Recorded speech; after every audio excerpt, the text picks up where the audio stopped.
ಆತ್ಮೀಯ H16 news ಅರ್ಥಾತ್ ಹೇ ಸೀತಾರಾಮಗೆ ಸ್ವಾಗತ. ನಾನು ನಿಮ್ಮವ MI ಅಥವಾ ಮಲ್ಲಪ್ಪ ಜೋತಾಬರು. ಆತ್ಮೀಯರೇ, ಈಗಾಗಲೇ ನಮ್ಮ ಸರ್ಕಾರ, ಮೋದಿಯವರ ಸರ್ಕಾರ ಜಗದ 3ನೇ ಶ್ರೀಮಂತ ದೇಶ ಆಗಲಿಕ್ಕೆ ಹೊರಟದ ಆಗ್ಯದಂತೂ ವಾದ ಮಾಡ್ತದೆ. 2047ರಲ್ಲಿ ವಿಕಸಿತ ದೇಶ ಆಗ್ತದೆ. ಅವ್ರ ಮಾತಿನಲ್ಲೇ ಎಷ್ಟು ಕಾನ್ಫಿಡೆನ್ಸ್ ಅದಪ್ಪ ಅಂತಂದ್ರೆ, ನಾವು ಈಗಾಗಲೇ ವಿಕಸಿತ ಆಗಿದ್ದೀವಿ, ಎಲ್ಲಿ ಹೋದರೆಲ್ಲ ಮಾತಾಡ್ತಾರೆ. ಅವರ ಮಿನಿಸ್ಟರ್ಸು, ಅವರು ಇವತ್ತೆಲ್ಲ ಮಿನಿಸ್ಟರ್ಸ್ ಆಗಿರ್ಬೋದು, ಮೋದಿಯವರಾಗಿರ್ಬೋದು, ವಿಕಸಿತ ಆಗಿದೆ, ನಿರುದ್ಯೋಗ ಇಲ್ಲ, ಎಲ್ಲ ಬೊಬ್ಬರೇ ಆಗಿದೆ ಅಂತ ಹೇಳಿದರು. ಮತ್ತು ಇವತ್ತು ಉಳಿದೆಲ್ಲ ಟ್ಯಾಕ್ಸ್ಗಳು ಹೆಚ್ಚಾಗಿದ್ದರೆ ಕಾರ್ಪೊರೇಟ್ ಟ್ಯಾಕ್ಸ್ ವೇವಪ್ ಮಾಡಿದರು, ರಿಟರ್ನ್ ಅಪ್ ಮಾಡಿದರು. 1,40,000 ಕೋಟಿ ರೂಪಾಯಿ 2015 ಬಂದಾಗ.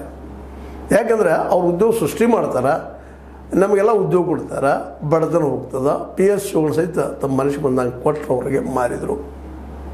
ಇವತ್ತಿನವರೆಗೆ ಎಷ್ಟು ಅವ್ರು ಉದ್ಯೋಗ ಕೊಟ್ಟರು ಇಂಡಿಯಾ ಕಾರ್ಪೊರೇಟ್ಗಳು ಅನ್ನೋದಕ್ಕೆ ರೆಕಾರ್ಡ್ಸೇ ಇಲ್ಲ. ಹಂಗೆ ಹೇಳ್ತಾರೆ, ಕೊಡ್ತಾರೆ ಅಂತೆಲ್ಲ. ವಿದೇಶಗಳ ಕಾರ್ಪೊರೇಟ್ಗಳು ಏನಪ್ಪ ಅಂದ್ರೆ 100 ಜನರಲ್ಲೇ 55 ಜನರಿಗೆ ಉದ್ಯೋಗ ಕೊಟ್ಟರೆ, ನಮ್ಮಲ್ಲಿಯೇ ಕಾರ್ಪೊರೇಟ್ಗಳು 100ರಲ್ಲಿ ಬರೀ 2 ನೌಕರಿ ಕೊಡುವಷ್ಟು ಶಕ್ತಿ ಪಡ್ತಾರೆ. ಅಂದಾಗ ನಿರುದ್ಯೋಗ ಹೋಗ್ತದಿಲ್ಲದ್ರಿ. ಆದರೂ ಅವ್ರನ್ನ ನಂಬೆ ನಮ್ಮ ಮೋದಿಯವರು ಒಂದು ಹೊಸ ಅರ್ಥನೀತಿ ತೊಗೊಂಬಂದ್ರು. ಮೊದಲ ನಮ್ಮ ಮನಮೋಹನ್ ಸಿಂಗ್ ಓಪನ್ ಮಾರ್ಕೆಟ್ ಮಾಡಿದ್ರಿಂದಾಗೆ, ಜೊತೆಗೆ ಕಾರ್ಪೊರೇಟ್ರಿಗೆಲ್ಲ ಕೊಟ್ಟರೆ ನಮ್ಗೆ ಉದ್ಧಾರ ಆಗ್ತದೆ ಅಂತೇಳಿ 1,40,000 ಕೋಟಿ ರೂಪಾಯಿಗಳನ್ನು ಮೊದಲಿಗೆ ಅವ್ರಿಗೆ ರಿಟರ್ನ್ ಅಪ್ ಮಾಡಿದರು, ಅವ್ರಿಗೆ ತೆರಿಗೆ ಎಲ್ಲ ಮಾಫ್ ಮಾಡಿದರು. ಅದರ ಪ್ರತಿಫಲ ಇವತ್ತು ನಾವೇನು ನೋಡ್ತಾ ಇದ್ದೀವಪ್ಪ ಅಂದ್ರೆ, ನೌಕರಿಗಳಿಲ್ಲ, ಉದ್ಯೋಗ ಇಲ್ಲ, ತಯಾರಿಕಾ ರಂಗ ಬಡವಾಗಿ ಹೋಗಿದೆ. ಆದರೂ ಇವ್ರು ಹೇಳ್ತಾರೆ, ಇಲ್ಲ ನಾವು 3ನೇ ಶ್ರೀಮಂತ ದೇಶ ಆಗ್ತಾ ಇದ್ದೀವಿ ಅಂತೇಳಿ.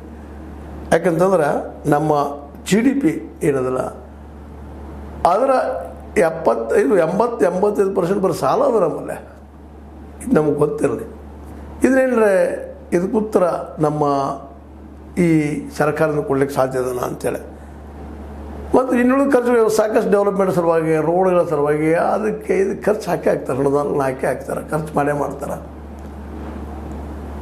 ದೆಹಲಿಯ ಲೋಕಸಭೆ ಆಗಿರ್ಬೋದು, ಅಥವಾ ಪಾರ್ಲಿಮೆಂಟ್ ಆಗಿರ್ಬೋದು, ಅಥವಾ ಮತ್ತೇನೋ ಆಗಿರ್ಬೋದು, ಅವು ಅಧಿಕಾರಶಾಹಿ ವರ್ಗದವ್ರದ್ದಾಗಿರ್ಬೋದು, ಅವೆಲ್ಲ ಸುಂದರ ಅದಾವೆ. ವಿಧಾನಸಭೆಗಳು ಇವು ಸಹಿತ ಎಲ್ಲ ಕಡೆ ಸುಂದರವಾಗಿದ್ದಾವೆ, ಎತ್ತರವಾಗಿದ್ದಾವೆ. ಆದರೆ ಇವಷ್ಟೇನು ಈ ದೇಶ ಅನ್ನೋದು ದೊಡ್ಡ ಪ್ರಶ್ನೆ.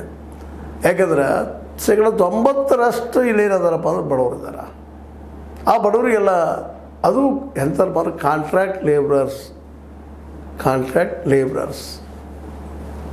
ಆ ಒಂದು ನೆಲೆಯಲ್ಲೇ ಅವ್ರಿಗೆಲ್ಲ ಉದ್ಯೋಗ ಕೊಡಬೇಕಾಗಿತ್ತು. ಉದ್ಯೋಗ ಪರ್ಮನೆಂಟ್ ಇಲ್ಲ, ಏನೂ ಇಲ್ಲ. ಆದರೂ ನಾವು ಏನಪ್ಪ ಅಂತಂದ್ರೆ, ಜಗತ್ ಶ್ರೀಮಂತರು ಹೌದು, ಲಕ ಹೊಳಿತಾ ಇದ್ದೀವಿ, ನಮ್ಮ ಗಾಡಿಗಳು ಹೆಚ್ಚಾಗಿದ್ದಾವೆ, ನಮ್ಮ ಪ್ರಧಾನಿ ಸುಂದರವಾಗಿ ಕಾಣ್ತಾ ಇದ್ದಾರೆ, ಅವರ ಅರಮನೆಗಳಾಗಿದ್ದಾವೆ ಮನೆಗಳು, ಮುಖ್ಯಮಂತ್ರಿಗಳ ಮನೆಗಳು ಅರಮನೆಗಳು ಆಗಿದ್ದಾವೆ, ಅವ್ರ ಸಂಬಂಧಿಸಿದವರು ಅರಮನೆ ಆಗಿದ್ದಾರೆ, ಇಲ್ಲಿಯ ಅಧಿಕಾರಶಾಹಿ ಜನಗಳು ಅತ್ಯಂತ ಜಬರ್ದಸ್ತ್ ಆಗಿದ್ದಾರೆ, ಎಲ್ಲರ ಕರೆ. ಆದರೆ ಅವ್ರು ಅಷ್ಟೇ ಏನು ಈ ದೇಶದ ಪ್ರಜೆಗಳು ಅಂತಿದೆ ಮೂಲಭೂತ ಪ್ರಶ್ನೆ. ಇಲ್ಲಿವರೆಗೆ ಇದು ಉತ್ತರ ಸಿಕ್ಕಿಲ್ಲ. ಅವ್ರಿಗೆ ಟ್ಯಾಕ್ಸ್ ಕಡಿಮೆ ಮಾಡಿದ್ರು ನಮ್ಗೆ ಉದ್ಯೋಗ ಸೃಷ್ಟಿ ಆಗಲಿಲ್ಲ. ಅವ್ರಿಗೆಲ್ಲ ನಾವು ನಮ್ಮ ಗೌರ್ಮೆಂಟದ ಕಂಪ್ನಿಗಳು ಕೊಟ್ಟರು ಅವ್ರು ಲಾಭದಾಗ ತೋರಿಸಲಿಲ್ಲ, ಎಲ್ಲರಿಗೂ ಉದ್ಯೋಗ ಕೊಡಲಿಲ್ಲ.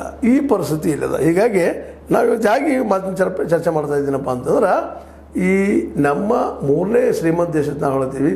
ಇನ್ನೂ ಆದರೂ ನಾವು ಎಷ್ಟೈತಪ್ಪ ನಮ್ಮದು, ಇನ್ನೂ $4 ಟ್ರಿಲಿಯನ್ ನಮ್ಮ ಇದಾಗಿಲ್ಲ, ಏನು ಆ ಶಕ್ತಿ ಬಂದಿಲ್ಲ, ಅಷ್ಟು ಇನ್ನೂ ಆಗಿಲ್ಲ. $4 ಟ್ರಿಲಿಯನ್, ಇನ್ನೂ 3.4 ಅದ. ಇನ್ನು ಇದ್ರ ಜೊತೆಗೆ ಎರಡನೇದಾಗೆ ಇಲ್ಲಿ ಲೋಕ ಕಲ್ಯಾಣಕಾರಕವಾದಂತಹ ಖರ್ಚು ಭಾಳ ಕಡಿಮೆ ಆಗಿದೆ. ಲೋಕ ಕಲ್ಯಾಣಕಾರಕ ಅದು ಯಾವುದಪ್ಪ? ಶಿಕ್ಷಣ ರಂಗದಲ್ಲಿ ಪ್ರೈವೇಟೈಸೇಷನ್ ಮಾಡಿ ಹೋಗ್ಬಿಟ್ರು. ಪ್ರೈವೇಟೈಸೇಷನ್ಪ್ಪ ಅಂದ್ರೆ ಪ್ರೈವೇಟ್ ದುಡ್ಡು ಹಾಕ್ತಾರೆ, ತೆಗಿತಾರೆ, ಅವ್ರು ಲಾಭ ಆಗಿ ಹೋಗಿಬಿಡ್ತು. ಸರ್ಕಾರ ಅಂದಕ್ಕೆ ಹಿಂದೆ ತಗೊಂಡು ಬಿಡ್ತು. ವಿಶ್ವವಿದ್ಯಾಲಯಗಳು ಕಡಿಮೆ ಆಗ್ತಾ ಹೋದು, ಸರಿಯಾಗಿ ವಿಶ್ವವಿದ್ಯಾಲಯ ನಡೀತಾ ಇಲ್ಲ, ಶಿಕ್ಷಣಕ್ಕೆ ಆದ್ಯತೆ ಕೊಡ್ತಾ ಇಲ್ಲ, ಬಿಸಿ ಊಟ ಒಂದಿಷ್ಟು ಜನ ಕೊಟ್ಟು ಬಿಟ್ಬಿಟ್ರು, ಶಿಕ್ಷಕರನ್ನು ತೊಗೊಳ್ತಾ ಇಲ್ಲ.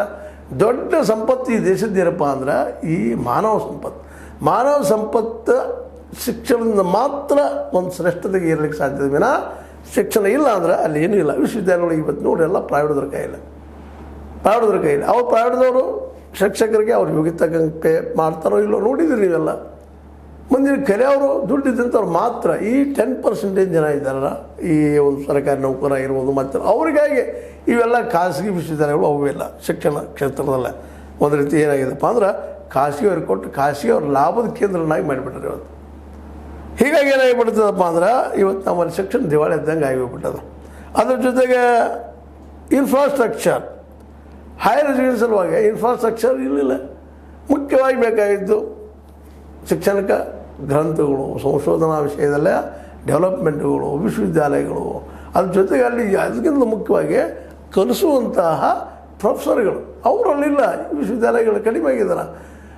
ಅದು ಸಹಿತ ಹೇಗಾಗಿದೆಪ್ಪ ಅಂತ ಅತಿಥಿ ಶಿಕ್ಷಕರು, ಅತಿಥಿ ಉಪನ್ಯಾಸಕರು ಇರೋದ್ರಿಂದ ಅವ್ರು ಎಷ್ಟರ ಮಟ್ಟಿಗೆ ನಮ್ಮ ಮಕ್ಕಳನ್ನ ತಯಾರು ಮಾಡ್ತಾರೆ ಅಂತೇಳಿ, ಎಷ್ಟರ ಮಟ್ಟಿಗೆ ನಮ್ಮ ಸಂಶೋಧನೆಗಳು ಬೆಳಲಿಕ್ಕೆ ಸಾಧ್ಯ ಅಂತೇಳಿ ಇವು ಇಲ್ಲ ಹೈಯರ್ ಎಜುಕೇಷನ್. ಇದೇ ರೀತಿಯಾಗಿ ಇದರ ನಂತರ ಶಿಕ್ಷಣ ಪಡೆದಂಥವ್ರು ಇಲ್ಲಿ ಉದ್ಯೋಗ ಇಲ್ಲ ಅಂತ ಇಲ್ಲಿ ನಿಲ್ತಾ ಇಲ್ಲ, ಉದ್ಯೋಗ ಸೃಷ್ಟಿ ಆಗ್ತಾ ಇಲ್ಲಲ್ಲ. ಇಲ್ಲ ಉದ್ಯೋಗ ಇಲ್ಲದಕ್ಕಾಗಿ ಬೇರೆ ಬೇರೆ ದೇಶಗಳಿಗೆ ಏನಪ್ಪ ಅಂತಂದ್ರೆ ನಮ್ಮ ಕಲಿತ ಮಕ್ಕಳು ಹೋಗ್ತಾ ಇದ್ದಾರಲ್ಲ, ಅಲ್ಲಿ ಹೋಗಿ ಅದ್ರೂ ಅಮೇರಿಕಾಗೆ ಹೋಗಿ ಸಾಕಷ್ಟು ಹೊರಡು ಬರ್ತಾ ಇದ್ದಾರೆ. ಮತ್ತು ಮೊನ್ನೆ ವಲಸೆ ಹೋದಂಥವ್ರು ಮತ್ತೆ ಹೊರಗೆ ಕಳಿಸಿದ್ದಾರೆ. ಯಾಕಂದ್ರೆ ರಿಜಿಸ್ಟ್ರೇಷನ್ ಆಗಿಲ್ಲ, ಮಾಡಿಲ್ಲ ಅಂತೇಳಿ ಅಲ್ಲಿ ನೌಕರಿಗೆ ಎಲ್ಲ ಇಟ್ಕೊಳ್ಳೋಕೆ ಸಾಧ್ಯ ಇಲ್ಲ. ಈಗ ಸ್ವತಃ ಟ್ರಂಪ್ ಇದ್ದಂಥವ್ರು ಗೋಲ್ಡ್ ಕಾರ್ಡ್ ಅಂತ ಮಾಡಿ ಕೇವಲ ದುಡ್ಡಿದ್ದವ್ರು ಮಾತ್ರ ಬರ್ರಿ, ಉಳಿದವ್ರು ಬರಲಿಕ್ಕೆ ಹೋಗ್ಬೇಡ್ರಿ ಅಂತ ಹೇಳ್ಬಿಟ್ಟಿದ್ದಾರೆ. ಉಳಿದವ್ರು ಬಂದರು ದುಡೀರಿ, ನಿಮ್ಮ ಪಗಾರದವ್ರು ಯಾವ್ದು ಹೋಗ್ಬಿಟ್ಟಿರಲಿಲ್ಲ ಅನ್ನುವಂಥ ಮಾಡ್ಕೊಂಡಿದ್ದಾರೆ. ಹೀಗಾಗಿ ವಿದೇಶಿಗೆ ವಲಸೆ ಹೆಚ್ಚಾಗಿದ್ದಾವೆ. ಇನ್ನು ಇದೇ ಕಾಲಕ್ಕೆ ಆರೋಗ್ಯ ಕ್ಷೇತ್ರದಲ್ಲಿ ಏನಾಗಿದೆ ನಿಮಗೆ ಹೇಳ್ತೀವಿ ನಾವು, ಇಲ್ಲ ಆಯುಷ್ಮಾನ್ ಭಾರತ ಅವತಿ ಎಲ್ಲರಿಗೂ ರೋಗಿದ್ದ ಉದ್ಯೋಗ ಕೊಡ್ತಾ ರೋಗಿಗಳಿಗೆ ನಾವು ಆಯುಷ್ಮಾನ್ ಭಾರತದಲ್ಲಿ ಚಿಕಿತ್ಸೆ ಕೊಡ್ತೀವಿ, ಮಾಡ್ತೀವಿ ಎಲ್ಲ ಹೇಳ್ತಾರೆ. ಎಷ್ಟು ಜನಕ್ಕೆ ಸಿಕ್ಕದದು ಅಂದರೆ ಇವತ್ತಿನವರೆಗೆ ವೈಟ್ ನೀವು ಏನಾದರೂ ಏನಪ್ಪ ಅಂದರೆ ಶ್ವೇತಪತ್ರ ಅಂದರೆ ವೈಟ್ ಒಂದು ಲೆಟರ್ ಏನಾದ್ರು ಬಿಡುಗಡೆ ಮಾಡಿದ್ದಾರೆ, ಶ್ವೇತಪತ್ರ ಬಿಡುಗಡೆ ಮಾಡೋಕ್ಕೆ ಸಾಧ್ಯದನ? ಎಷ್ಟು ಮಂದಿ ಅದ್ರ ಉಪಯೋಗ ತೊಗೊಂಡಿದ್ದಾರಪ್ಪ ಆಯುಷ್ಮಾನ್ ಭಾರತ ಎಲ್ಲ ಇದ್ದಂಥವ್ರು ತೊಗೊಳ್ಳೋವಂಥ ಮತ್ತೆ ನಾವು ಗದ್ದಲ ಅದರಲ್ಲೂ ಏನಾಗ್ಯದಪ್ಪ ಅಂದ್ರೆ ಸರ್ಕಾರದಿದ್ದು ಒಂದು ಈಗ ಅದು ರಿಪೋರ್ಟ್ಸ್ ಬಂದಿದ್ದಾವೆ. ಒಂದು ಕಾರ್ಡ್ ಮೇಲೆ ಸಾಕಷ್ಟು ದುಡ್ಡನ್ನು ಹೊಡ್ಕೊಂಡು ತಗೊಳ್ಳೋಂಥ ಒಂದು ದೊಡ್ಡ ಭ್ರಷ್ಟ ಸಂತೆನ ಸೇರ್ಕೊಂಡ್ಬಿಟ್ಟದದು. ಎಲ್ಲರಿಗೂ ಆಯುಷ್ಮಾನ್ ಭಾರತ ಸಿಗ್ತಾ ಇಲ್ಲ ಅನ್ನೋಂಥ ಒಂದು ಏನಪ್ಪ ಅಂತಂದ್ರೆ ರಿಪೋರ್ಟ್ಸ್ ಬರ್ತಾ ಇದ್ದಾವೆ. ಇನ್ನು ಸರ್ಕಾರಿ ಯೋಜನೆಗಳು ಮಾಡಿದ್ದಾರೆ ಇವತ್ತು ಸಾಕಷ್ಟು ಜನರಿಗೆ ಮುಟ್ಲಿ ಅಂತೇಳಿ, ನಿಮಗೆ ಗೊತ್ತದ 5 ಕಿಲೋ ಅಕ್ಕಿ ಇರ್ಬೋದು ಮತ್ತೇನಿರ್ಬೋದು ಮಾಡಿದ್ದಾರೆ. ಆದರೆ ನಡಕಿನ ಜನನ ಇದು ಹೊಡ್ಕೊಂತ ಒಂದು ದೊಡ್ಡ ನೆಟ್ವರ್ಕ್ ಆಗಿಬಿಟ್ಟದು. ನೀವು ಅವ್ರು ಹಿಡ್ಕೊಂಡು ಹೋದಾಗ ನಿಮ್ಗೆ ಸಿಗುವಂಥವು ಎಲ್ಲ ಗೌರ್ಮೆಂಟ್ ಸೌಲಭ್ಯ ಸಿಗೋದಿಲ್ಲ ಅಂದರೆ ಅದನ್ನು ಮಾಡೋದ್ರಲ್ಲಿ ಏನು ಅರ್ಥದ? ಇದು ಸಹಿತ ದೊಡ್ಡ ಒಂದು ಏನಪ್ಪ ಅಂತಂದ್ರೆ ಸರ್ಕಾರಿ ಯೋಜನೆಗಳನ್ನ ದುರ್ಲಾಭ ಮಾಡುವಂಥ ಜನ ಹೆಚ್ಚಾಗಿ ಪಾಪ ಬಡವರು ಸಿಗ್ತಾ ಇಲ್ಲ. ಮುಂದೆ ಇದೇ ಕಾಲಕ್ಕೆ ಇನ್ನೊಂದು ಹೆಚ್ಚಾಗ್ತದೆ, ಇಲ್ಲಿ ಫ್ರೀ ಬೀಜ ಹೆಚ್ಚಾಗ್ಲಿಕ್ಕೆ. ಫ್ರೀ ಬೀಜ ಅಂದರೆ ಗೊತ್ತದ ನಿಮಗೆ, ರೇವಡಿ ಅಂದರೆ ಒಂದು ಗ್ಯಾರಂಟಿಗಳು ಯಾಕೆ ಹೆಚ್ಚಾದವು ಅಂದರೆ ಉದ್ಯೋಗ ಇಲ್ಲಲ್ಲ. ಇಲ್ಲೇ ಉದ್ಯೋಗ ಇಲ್ಲ ಅಂದ ತಕ್ಷಣ ಪಾಪ ಅವರು ಅನಿವಾರ್ಯವಾಗಿ ರೇವಡಿಗಳ ಮೇಲೆ ಫ್ರೀ ಬೀಜ ಮೇಲೆ ಬೆನ್ನು ಹತ್ತಿದ್ದಾರೆ. ಇನ್ನು ಇದ್ರ ಜೊತೆಗೆ ಏನಪ್ಪ ಅಂತಂದ್ರೆ ಇಲ್ಲಿ ಇನ್ನೊಂದು ನಮ್ಮ ಸಂವಿಧಾನ ಅದ, ನ್ಯಾಯಾಂಗ ಅದ, ಎಲ್ಲ ಅದ. ಆದರೆ ಇಲ್ಲಿ ಪ್ರಶ್ನೆ ಮಾಡೋರು ಯಾರು? ಒಂದು ಯಾವುದೋ ಅನ್ಯಾಯ ಆಗ್ಯದಂತ ಕೋರ್ಟಿಗೆ ಹೋದ್ರೆ ಆ ಕೋರ್ಟಿನ ದುಡ್ಡು ತುಂಬಿ, ವಕೀಲ ದುಡ್ಡು ತುಂಬಿ ಆ ಕೇಸನ್ನು ಬಡದಾಡುವಂಥ ಶಕ್ತಿ ನಮ್ಮಲ್ಲಿ ಯಾರಲ್ಲದ. ಈವನ್ ಪತ್ರಿಕಾ ಮಾಧ್ಯಮದಲ್ಲಿ ಎಲ್ಲೆಲ್ಲಿ ಒಬ್ಬರು ಏನೋ ಒಳ್ಳೆ ಕೆಲಸ ಮಾಡಿ ಕೊಟ್ಟರೆ ಅವ್ರಿಗೆ ಯಾರು ಸಹಿತ ಮಾಡೋದಿಲ್ಲ. ಎಲ್ಲ ಪ್ರೈವೇಟ್ ಜನ ಯಾರಿಗಾಗಿ ಯಾರು ಯಾಕೆ ಇದು ಮಾಡ್ತಾ ಇದ್ದಾರೆ. ಹೀಗಾಗಿ ನ್ಯಾಯಾಂಗ ಸಹಿತ ಇವತ್ತು ನ್ಯಾಯಾಂಗದಲ್ಲಿ ಸಹಿತ ಹಸ್ತಕ್ಷೇಪ ಆಗಿದ್ದರಿಂದ ರಾಜಕೀಯವಾಗಿ ವಿಶೇಷವಾಗಿ ಜನ ಒದ್ದಾಡೋದ ಸ್ಥಿತಿ ಆಗ್ಯದ. ಎಲ್ಲ ಹೀಗೆ ಈ ರೀತಿ ಇದ್ದಾಗ ಇನ್ನೊಂದು ನಿಮಗೆ ಗೊತ್ತೋದು, ಈಗಾಗಲೇ ನಮ್ಮ GDP 100 ರೂಪಾಯಿ ಇತ್ತಪ್ಪ ಅಂದ್ರೆ ಅದರಲ್ಲಿ 80ರಿಂದ 85 ರೂಪಾಯಿಗಳವರೆಗೆ ಸಾಲದ ನಮ್ಮಲ್ಲೇ. ಇವೆಲ್ಲ ಯಾವಾಗ ನಾವು ಜಗದ 3ನೇ ಶ್ರೀಮಂತರಾಗ ಸಾಧ್ಯ? ಇವಕ್ಕೆಲ್ಲ ಉತ್ತರ ಎಲ್ಲಿದಾವ? ಇವತ್ತು ಮೋದಿಯವರಿಗೆಲ್ಲ ಉತ್ತರ ಕೊಡ್ಬೇಕಾಗಿದ್ದೀವಿ. ಎಲ್ಲಿದ್ರಪ್ಪ ನಮಗೆ ಎಷ್ಟು ಜನ ಅಂದ್ರೆ ಇವಕ್ಕೆಲ್ಲ ನೀವು ಶ್ವೇತಪತ್ರ ಹೊರಡಿಸಿ ಇವಕ್ಕೆಲ್ಲ ಉತ್ತರ ಕೊಡಲಿ. ಇವೆಲ್ಲ ಕೇಳಿದ ಪ್ರಶ್ನೆಗಳಿಗೆ ಕೇವಲ ನಾವು 3ನೇ ನಂಬರ್ ಆಗ್ತಾಯಿದ್ದೀವಿ, ಈಗ 5 ಇದ್ದೀವಿ, 3 ಜಿಗಿತೀವಿ, ಬರೀ ಮಾತಾಡಿದ್ದಲ್ಲ, ವಾಸ್ತವವಾಗಿ ಇರೋದು ದೇಶದ ಪರಿಸ್ಥಿತಿ. ಇದ್ರ ಬಗ್ಗೆ ಇವತ್ತು ಉತ್ತರ ಹುಡುಕಬೇಕಾಗಿದೆ. ಎಷ್ಟು ಜನ ಕಾರ್ಪೊರೇಟ್ ಈ ಕಂಪ್ನಿಗಳು ಎಷ್ಟು ಜನಕ್ಕೆ ಉದ್ಯೋಗ ಕೊಟ್ಟಿದ್ದಾರೆ ಅನ್ನೋ ಸಹಿತ ಈಗ ಸ್ಪಷ್ಟಪಡಿಸ್ಬೇಕಾಗಿದೆ. ಈ ಎಲ್ಲ ಏನೇನಿಲ್ಲ ನಾವು ವಿಚಾರ ಮಾಡುವಂಥ ದಿನಗಳು ಇವತ್ತು ಬಂದಿದ್ದಾವೆ. ಅದಕ್ಕಾಗಿ ಇವತ್ತು ನಾವೆಲ್ಲರೂ ನಿಂತು ವಿಚಾರ ಮಾಡಬೇಕಾಗಿದೆ. ಏನಪ್ಪ ಅಂತಂದ್ರೆ ಈ ದೇಶದಲ್ಲೇ ಎಲ್ಲರಿಗೂ ಉದ್ಯೋಗ ಸಿಗಕ್ಕೆ ಸಾಧ್ಯನಾ? ನಾವು ಜಗದ 1ನೇ ನಂಬರ್ ಆಗಲಿಕ್ಕೆ ಸಾಧ್ಯನಾ?